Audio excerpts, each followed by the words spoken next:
Exam में 18 तारीख वाले बच्चे इस तरीके के मैसेज कर रहे हैं कि सर मैं सुसाइड कर रहा हूं, मुझे बचा लो। रात के 3 बजे तक मैं 25 बच्चों से बात करके कन्विंस कर रहा हूं कि इंतजार करो, कुछ करेंगे। हम सरकार को इसलिए लेकर आए थे कि यह सरकार पहले वाली सरकार से भी बेहतर काम करेगी और हमें रोजगार देगी, बट इस सरकार ने तो सारे रोजगार खत्म कर दिए। महंगाई चौथे आसमान पे है, पेट्रोल का दाम इतना बढ़ गया कि अब आप बाइक नहीं चला सकते।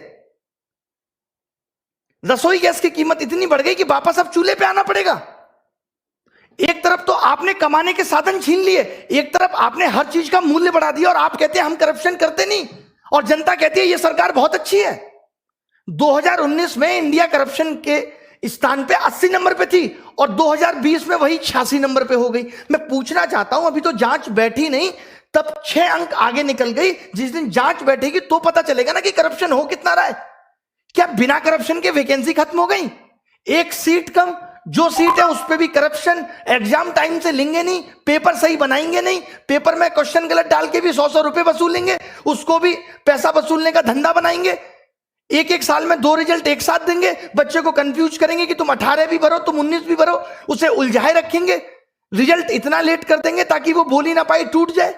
जैसे कहते हैं ना, कोई अगर आपसे उधार पैसा ले ले, उसको हर दिन कॉल करने दो, रोज उसे घर आने दो, एक दिन वो आना भूल जाएगा, अपने पैसे भूल जाएगा कि भाई मैं इससे ज्यादा परेशान नहीं हो सकता।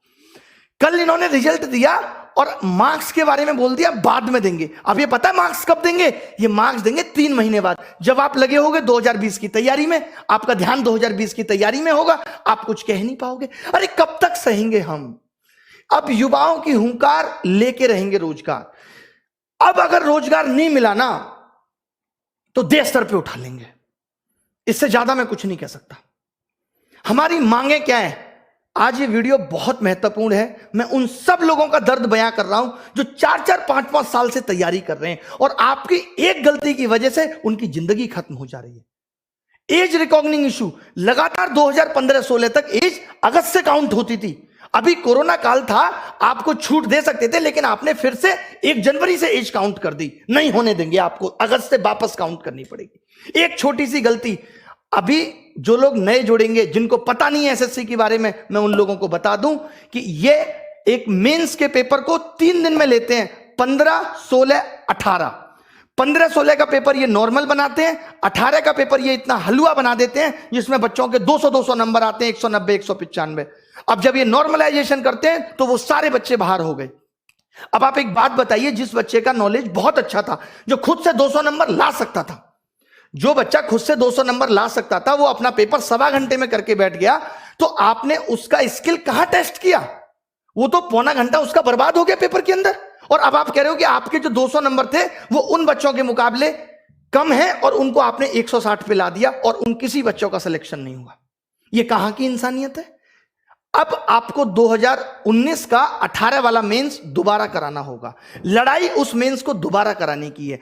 जब आप 20 लाख बच्चों का प्री 20 दिन में करा सकते हो, तो आप 1.5 लाख बच्चों का मेंस 1 दिन में क्यों नहीं करा सकते? क्या आपके पास इतने रिसोर्सेज भी नहीं रहे अब कि आप पेपर का लेवल एक जैसा रख सको?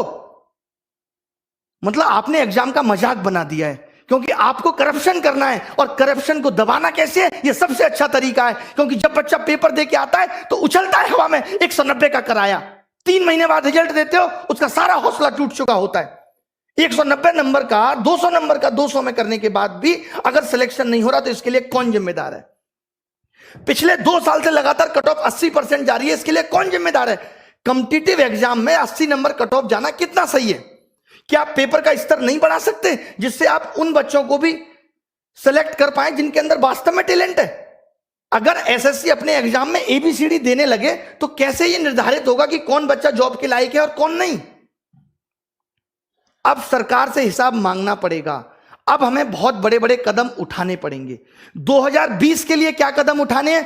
प्री क्वालिफाई करो, अगर 1 दिन में नहीं करा सकते तो मेंस 1 दिन में कराना होगा। 18 नवंबर वाला मेंस दोबारा होना चाहिए। एसएससी के अंदर वेटिंग लिस्ट होनी चाहिए। 80% कट ऑफ क्यों जा रही है? पेपर का स्टैंडर्ड बढ़ाओ, भले ही सिलेबस के अंदर होना चाहिए पेपर। जब इलेक्शन का रिजल्ट 7 दिन में आ सकता है और एसएससी का रिजल्ट अब तक नहीं आया 2018 का, हम 2021 में, 2018 का रिजल्ट आपने फाइनल नहीं किया और बच्चों को 2019 का चस्का दे रहे। लो चूटो, लॉलीपॉप है, चूसो भैया। बच्चे को ध्यान ही नहीं है कि उसने 18 भी दिया था, सो गया है वो बच्चा। मोदी जी कहते हैं मैं अभी देश के लिए ऐसा कर रहा हूं, आगे पता चलेगा। डिमोनेटाइजेशन हुआ, आगे पता चलेगा। जैसे एक बाप ये कहे अपने बेटे को रोटी भी ना दे और कहे कि बेटा मैं आगे आने वाली पीढ़ी के लिए कर रहा हूं, आगे आने वाली पीढ़ी के लिए प्रॉपर्टी खरीद रहा हूं। आगे आने वाली पीढ़ी तो जब आएगी जब ये बेटा जिंदा रहेगा। आगे आने वाले लोग तो तब आएंगे जब युवा जिंदा रहेगा, जब हम लोग जिंदा रहेंगे। किसके लिए कर रहे हैं मोदी जी? अब मैंने ये डिसाइड किया है कि 5 दिन के अंदर हम ये हैशटैग चलाएंगे, मोदी_रोजगार_2। 5 दिन के अंदर, यानी आज 25 तारीख को सुबह 11 बजे पहली चीज।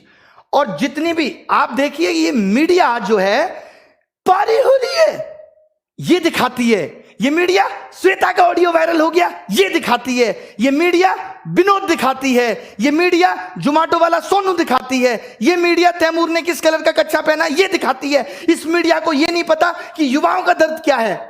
अगर मीडिया ने ये टॉपिक नहीं दिखाया, ये अनफेयरनेस नहीं दिखाई, तो आप सबको मेरी कसम है कि सारे मीडिया चैनल्स की वीडियो को जाके रिपोर्ट करो। हम दिखाएंगे कि इनका आईटी सेल हमारी ताकत के सामने कितना तुच्छ है और हम क्या कर सकते हैं। मेरी सब युवाओं से गुजारिश है कि आप सब इनकी वीडियो को जाके डिसलाइक करिए, इनको मजबूर कर दीजिए लाइक डिसलाइक बटन को बंद करने के लिए। इतने कमेंट करिए, इतनी वीडियो इनकी रिपोर्ट करिए, मोदी जी की मन की बात को डिसलाइक करिए। और एक बात जो मैंने पहले भी कही थी, क्योंकि अब यह मुद्दा पूरे देश में फैलना चाहिए, लोगों को पता चलनी चाहिए कि हम किस तरीके से जूझ रहे हैं नौकरी के लिए, कितनी परेशानी हमारे जीवन में है।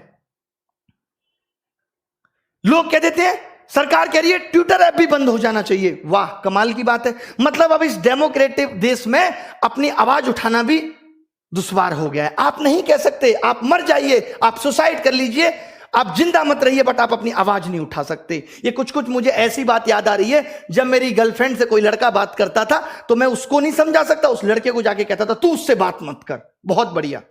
अभी एनालिसिस होता था, अब एनालिसिस पे आईबी ने यह कह दिया कि अब एनालिसिस नहीं होना चाहिए। आप एनालिसिस रोक देंगे और जो बच्चा घर घर जाके बताएगा, इससे आपको पता है क्या होगा? अब एनालिसिस भी बिकने लगेगा दूसरी एप्स पे, कि लोग अब एनालिसिस खरीदेंगे, यूट्यूब पे नहीं आएगा और आपको पता नहीं चलेगा। आपको क्या करना चाहिए था कि हर पेपर का हम लेबल बदल देंगे, करो एनालिसिस, कितना करोगे? आप अच्छा कुछ नहीं कर सकते। मतलब सरकार ने जॉब देने को इतना फॉर ग्रांटेड ले लिया है कि इससे उनको कोई मतलब नहीं है किसी की जॉब लगे किसी की नहीं। जब इस देश में चुनाव दोबारा हो सकता है तो 2019 का 18 नवंबर वाला पेपर भी दोबारा हो सकता है, और क्यों ना हो। आपने ऐसा पेपर क्यों बनाया कि बच्चे के 200 नंबर आए, और जब बच्चे के 200 नंबर आए तो आपने उसे क्यों बाहर कर दिया? किस बेसिस पे आपने उसे बाहर कर दिया? हमें इसका जवाब चाहिए। अब रिफॉर्म्स होके रहेंगे। जितने भी सोशल मीडिया के इन्फ्लुएंसर हैं, जितने भी हैं, मैं एक एक का क्या नाम लूं, मेरी इन सबसे गुजारिश है कि हमारा साथ दीजिए इसमें। जितने भी बड़े बड़े टीचर हैं जिनको लोग बहुत जानते हैं, उन सबसे मेरी गुजारिश है कि आप वीडियो बनाएं। मैं स्पेशली नाम लेता हूं यहां पे लोगों का, ताकि वो लोग वीडियो बनाएं। ऐसे लोग जो हमारा साथ दे सकते हैं, जितने भी वाइन्स बनाने वाले बड़े बड़े लोग हैं, उन सब से जिनके आप फैन हैं, उन सबको कहिए कि हमारा साथ दीजिए। और सबसे बड़ी चीज ये है कि ट्विटर पे हम ट्रेंड क्यों कराना चाहते हैं?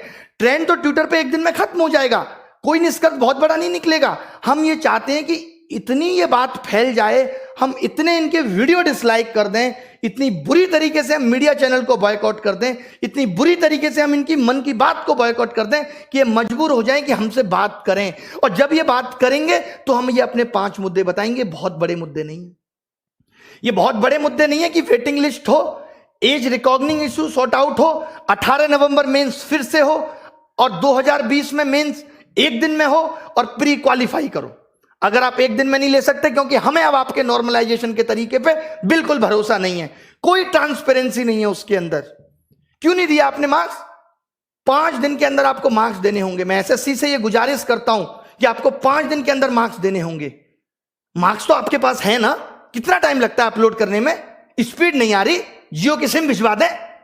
बताइए कि आप मार्क्स नहीं देंगे, क्योंकि आपको पता है आप मार्क्स उस वक्त देंगे जब बच्चा 2020 में बिजी होगा, चाहकर भी कुछ नहीं कर पाएगा। उसको लगेगा यार अब 2020 ना हाथ से निकल जाए। कंगना जी ने भी कहा है कि वो इस बेरोजगारी पर ट्वीट करेंगी। जब भी आप ट्वीट करें तो कंगना जी को भी बोलें कि वो रिट्वीट करें। उन्होंने कहा है अक्षय कुमार